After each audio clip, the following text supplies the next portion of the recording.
अजीत डोभाल ने फिर संभाली देश के सुरक्षा की कमान। इसको देख पाकिस्तान की हुई हालत खराब। पाकिस्तानियों को सताने लगा डर।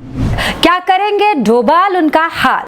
नमस्कार, स्वागत है आपका खबर इंडिया में। मैं हूं आपके साथ सृष्टि। बाज सी नजर और चीते सी चाल चलने वाले अजीत डोभाल पर एक बार फिर से नरेंद्र मोदी ने भरोसा जताते हुए देश के सुरक्षा की कमान उनको सौंप दी है। एक बार फिर देश का राष्ट्रीय सुरक्षा सलाहकार डोभाल को बना दिया गया है और अजीत डोभाल को फिर से देख पाकिस्तानियों की हालत खराब हो गई है। अजीत डोभाल को लगातार तीसरी बार एनएसए बनाया गया है। अजीत डोभाल 2014 से ही प्रधानमंत्री के साथ एनएसए के तौर पर काम कर रही हैं। इस दौरान देश ने बालाकोट जैसे ऑपरेशंस को अंजाम दिया, जबकि डोकलाम, गलवान, लद्दाख में भी भारतीय सुरक्षा बलों ने बहादुरी दिखाई। वहीं अब अजीत डोभाल पाकिस्तान के खिलाफ बड़ा ऑपरेशन शुरू करने की तैयारी में है। पाकिस्तान में डोभाल की चर्चा तेजी से हो रही है, क्योंकि ऐसा माना जाता है कि डोभाल की प्लानिंग कभी भी फेल नहीं होती और पाकिस्तानियों को इसी बात का डर सता रहा है। पाकिस्तानियों की नींद, चैन सब उड़ गई है। उनको हर वक्त ये चिंता सता रही है कि डोभाल क्या करने वाले हैं, क्योंकि अभी तक अखंड कश्मीर वाला प्लान सफल नहीं हुआ है। और एक बार फिर से अजीत डोभाल पर भरोसा जताना इस ओर इशारा कर रहा है कि बहुत जल्द अजीत डोभाल पाकिस्तान के खिलाफ बड़ा एक्शन ले सकती हैं और इसी वजह से शायद पाक की हालत खस्ता है।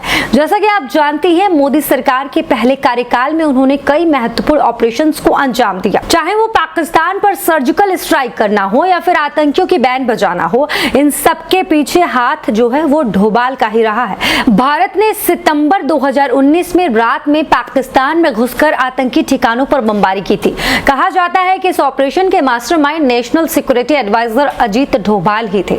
पूरे ऑपरेशन का ताना बाना डोभाल ने ही बुना था। उन्होंने ही पाकिस्तान को झुकाने की पूरी रणनीति बनाई थी। साथ ही पूरे ऑपरेशन के दौरान वो सेना के साथ लगातार संपर्क में रहे और हर पल की जानकारी लेते रहे। और डोभाल की इन्हीं रणनीतियों को देख पाकिस्तान टेंशन में है और इसको लेकर पाकिस्तान के यूट्यूबर सोहेब चौधरी ने कहा है कि हम बचपन से सुनते आ रहे हैं कि भारत के कश्मीर को ले लेंगे, लेकिन हम इसके उल्टा दिख रहा है। उन्होंने कहा, कई मीडिया रिपोर्ट्स में दिखाया जा रहा है कि भारत के राष्ट्रीय सुरक्षा सलाहकार अजीत डोभाल अब पूरी तरह से पीओके पर फोकस कर रहे हैं। इसके लिए उन्होंने पीएम मोदी के तीसरे कार्यकाल की तरह पाकिस्तान 3.0 प्लान लॉन्च भी किया है। इसके लिए पूरी तरह से अजीत डोभाल की टीम लग गई है, जो जम्मू कश्मीर में आतंकवाद को पूरी तरह से खत्म करेगी और पीओके के लिए काम करेगी। सोहेब चौधरी ने इस मसले को लेकर पाकिस्तान के युवाओं से बात की है। इस दौरान पाकिस्तान के युवाओं ने कहा है कि पाकिस्तान में सबसे बड़ी समस्या एजुकेशन की है।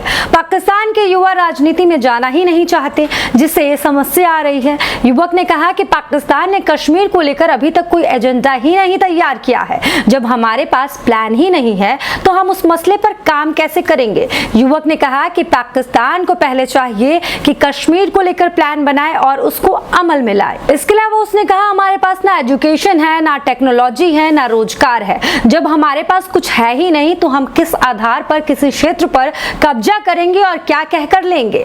युवक ने कहा कि क्या हम जम्मू कश्मीर में यूनिवर्सिटी ओपन करने वाले हैं या लोगों को रोजगार देने वाले हैं। वहीं एक अन्य पाकिस्तानी युवक ने कहा कि हमें अपने पुराने नेताओं को बदल देना चाहिए और यंग जनरेशन को पॉलिटिक्स में लाना चाहिए। पाकिस्तान के युवाओं को ये बात समझ आ रही है, लेकिन पाक के आकाओं को ये बात समझ नहीं आ रही है कि वो भारत से नहीं लड़ सकता।